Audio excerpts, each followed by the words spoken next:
I've been at Dauphin County for 25 years, and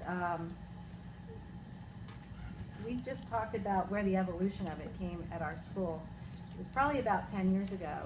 The school realized they needed a reading specialist who would not only do what a regular reading specialist does, but would also work with our career and tech teachers, especially, in integrating literacy into their classrooms. We did not have a name for what that type of person would be. We just knew that the school knew that's something that needed to happen.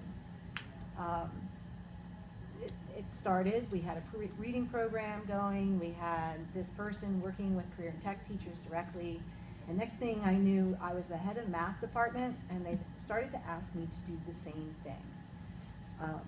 Only I was a full-time math teacher, and they expected that I would be able to do that. I actually turned in a resignation letter as department head because it was totally impossible, and that's when my position started. Again, I still didn't have a name for what I was doing. I didn't really even have a job description. I just go do this. As luck would have it, that summer the Governors Institutes were still available, and there was one on coaching. I read about it. It was hosted by Jim Knight, and I went. It was a 3-day, and this is where we need to go. Here's a name. I also happened to be part of it was called the Math Network at IU15, and Nancy Nussbaum was in charge of it, and she heard what I was doing, and she was the mentor for PIC, and she's the one that invited me, and by that time, I guess the other reading specialists, to come along and into this journey with her. So I finally had a name for what we were doing. And that led us into PIC, and Nancy invited us to the PLOs at State College. Again, an eye-opening experience the first time we went.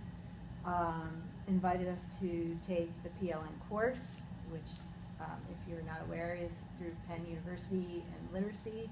I also realized, even though I'm a math certification math teacher, it was more about integrating literacy than it was to worry about the math, because I came to the conclusion if we can get the literacy going, the math will eventually follow. So that means that when I'm doing my instructional coaching, I am not just working with math teachers. I'm not just working with career and tech teachers when they talk about math. I can work with anybody because good instruction is good instruction. One of the things that we did is we recognized that our principal needed to get on board, and we invited her to come to one of these PLO sessions. And I'm going to be honest, it was the second or third one that I had been to, and it wasn't, maybe the glow was off a little bit, and I didn't think it was as good a session. I did not get as much, but she came back and was just absolutely astounded.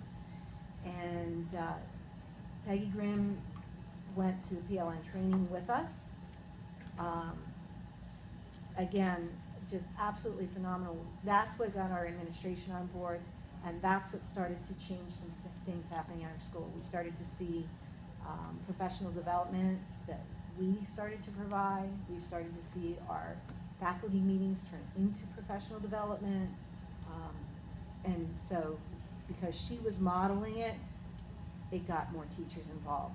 One of the things these guys said, make sure when you're talking about Peggy to say this. The very last PLN, she sat in front of everybody, and we believe the line was, you can cut anything else from my budget, but you cannot cut my coaches. And that was just phenomenal for us. So. That's great. I just want to point out that our principal is not Peggy Grimm. Hi, Peggy, how you've changed. Peggy is now our director. Yeah. But he's just as committed. Is just as committed. Well, and it was from that position as director, having more influence on the budget, that she can say that. As principal, I'm not sure that she believed it, but I'm not sure that it had the teeth that it has now.